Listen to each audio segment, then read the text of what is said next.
Apple just leaked the iPhone 17. No, it didn't go early on Apple.com, and Tim didn't tweet a photo of it accidentally, but they did just crack open their latest iPhone and give us a pretty good look at exactly what is coming next. We've got a lot of big developments in the world of iPhone over the last couple of days, some stuff we've got to talk about with the 16e, some new iPhone 17 rumors, so let me tell you what you need to know about the iPhone 17 and the latest developments right now. And a big thanks to boot.dev for sponsoring this video. When Apple introduced the original budget iPhone, the iPhone SE, my understanding, and correct me if I'm wrong, is that the SE stood for Special Edition, sort of like how the 4S, the S in that phone, stood for Siri. But now, as we've got a 16e, what does the E stand for? I posted this over on X and I got some funny replies. Maybe it's economical, maybe it's other things. I'm curious if you have an answer down below. I think the official statement from Apple is that the E technically doesn't mean anything or stand for anything. But yes, in case you missed the news, there is an all-new iPhone 16e that is bringing with it a lot of drama for such a tiny phone. Now, in a lot of ways, I gotta give Apple credit here because the 16e checks a lot of boxes for what you'd want in a 2025 iPhone. It's got a 48 megapixel camera. It finally is bringing an OLED display to a more budget-conscious price. It's a larger 6.1-inch display. It's got the action button. You're getting USB-C. You've even got Apple Intelligence and some high-end Apple silicon inside of here. By all accounts, it's a really great iPhone.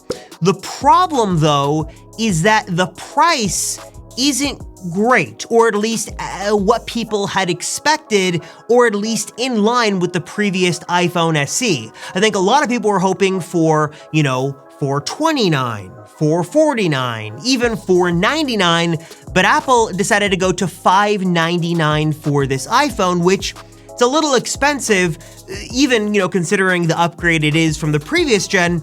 It's a big jump for that phone. And I'll come back to the price drama in a moment, but there was another issue causing a lot of stir in the internet over the last couple of days, and that is the odd omission of MagSafe. Apple brought USB-C here, they brought an OLED display, they brought a higher-end camera and Apple Silicon, but for whatever reason, this phone lacks MagSafe. That's the internal magnets that is used for wireless charging, sort of snapping it into place, and also different accessories. Now, to be clear, you can do wireless charging on the 16e, but there is no MagSafe for some odd reason.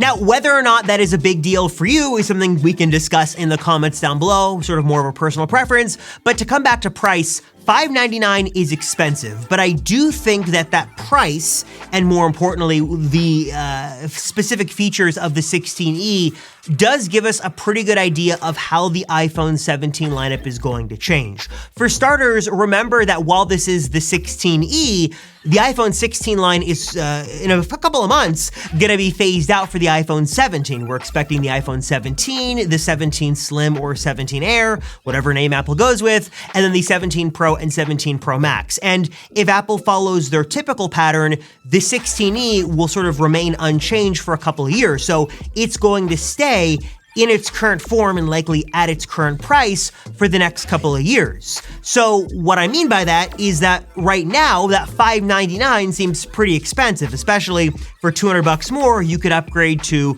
a iPhone 16. But if we see price increases with the 17, which does seem a little more likely every single day that's going to happen, maybe $599 at the lower end is more tolerable if Apple jumps up to, $899 or $999 for an iPhone 17 and they just go up from there. We don't have any concrete rumors or leaks on pricing, but that is something to keep in mind because it is quite a bit of a jump, which might be indicative of some other pricing changes. The other really interesting thing about this whole announcement, really something Apple severely underplayed, was the new Apple C1 custom cell modem. Now, in a lot of ways, you wouldn't give this a second thought. It's a cell modem, helps you make calls, connect to data, that's sort of it. It's sort of very clear. But the rumor is that behind the scenes, this has much bigger implications.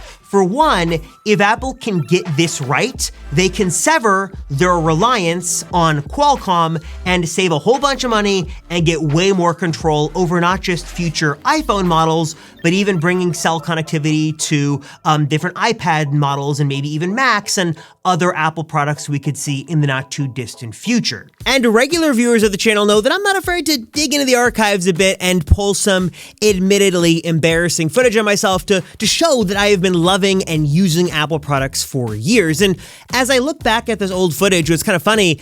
I remember senior year in high school, I was super excited to jump into an AP computer science class. I was going to a new school that finally offered that kind of class.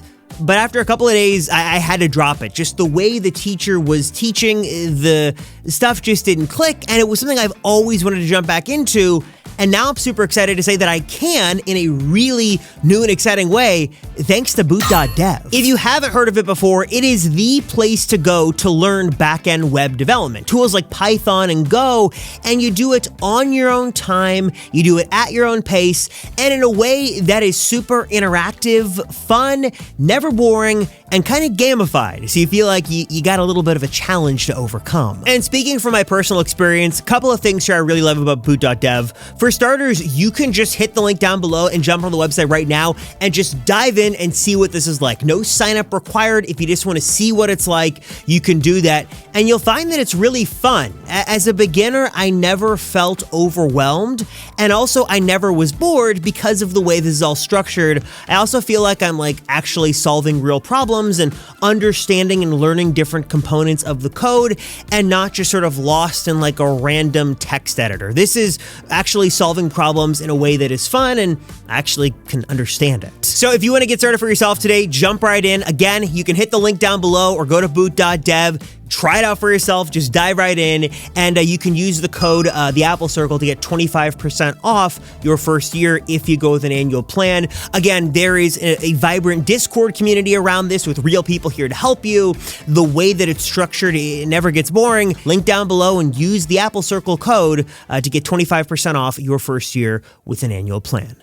Another reason this is super interesting is that if Apple can control more of the phone, they can make all the components talk to each other better and perhaps make things more efficient. One of the big ideas with the C1 is that if it can be a way more efficient processor that Apple is better to control, it could lead to substantially better battery life. That's always what we want. Give us bigger batteries, better battery life. This could be a way for Apple to keep, like the rumored iPhone 17 Air or Slim, very slim and lightweight, but not make as big of a sacrifice when it comes to battery life if they've got this super efficient cell modem inside they can control.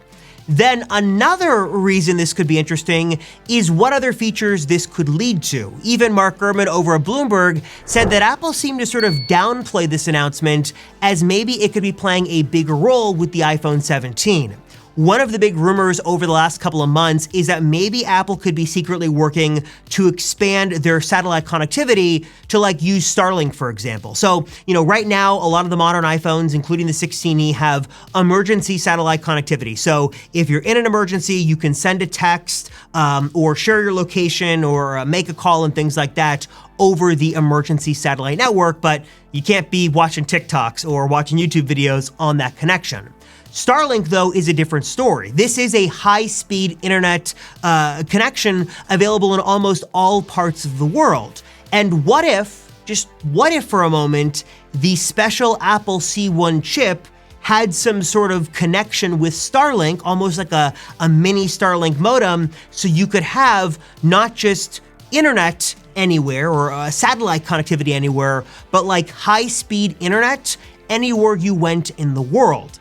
That would be super cool and could allow Apple to give an even more special selling point with future iPhone models. Now, there is a whole T-Mobile Starlink thing going on right now. There's a beta program, so I'm not sure what special hardware, if any, is required to make this happen, but maybe there could be some sort of Elon Musk, Tim Cook rubbing elbows, friendship, and there's some sort of special thing with these custom cell modems inside of future Apple products. And speaking of the iPhone 17, according to all the leaks and rumors and the latest alleged leaked CAD file, looks like the iPhone 17 is starting to take shape in a more permanent form. Again, we're expecting 4 phones to launch this fall. We're gonna have a regular iPhone 17, likely mostly with an unchanged design. We're gonna have this new slimmer iPhone 17 Air, and then we're gonna have a 17 Pro and 17 Pro Max, with again, the big difference with these higher end phones being this new sort of camera bar design on the back of the phone, and then of course you've got the slim, lightweight sort of airy nature of the slimmer iPhone that's supposed to be super, super thin, and then the Pros will hopefully pack some more camera upgrades and more versatility to sort of justify their higher end price. So Pro Max and regular Pro, Air, and a regular iPhone 17, no more Plus, no more Mini, that's out of there. And then of course, just to mention it, one of the other big features that Apple continues to push and was again the star of the show with the 16E is Apple Intelligence. For one, I love Apple, but I'm still very hesitant to embrace Apple Intelligence. It just still feels like a very weird watered down experience, and I'm still waiting for the smarter Siri. But obviously it's very apparent the company is going all in on Apple Intelligence. It's now coming to Vision Pro, it's on the basic budget iPhone, it's everywhere now, and likely will be, for better or worse, a big part of the iPhone 17 lineup later on this fall. But that is actually not the only iPhone news we've got this week, because we also have some reports that Apple continues to work in their secret spaceship lab in Cupertino on a folding iPhone. They haven't given up on the idea of a folding phone just yet, and they might have just sort of overcome a major roadblock. Apparently, there is a prototype of a folding iPhone that has an invisible crease that you cannot discern with your eyes. Obviously, the novelty of folding phones is really cool. Samsung, Google, they've got their flips and folds and things like that. But the crease has always sort of been a sticking point. And we know Apple is a stickler for the details, and they don't want to have any unnecessary sort of tethers, like with the Vision Pro tether. They want to sort of have things as clean as possible.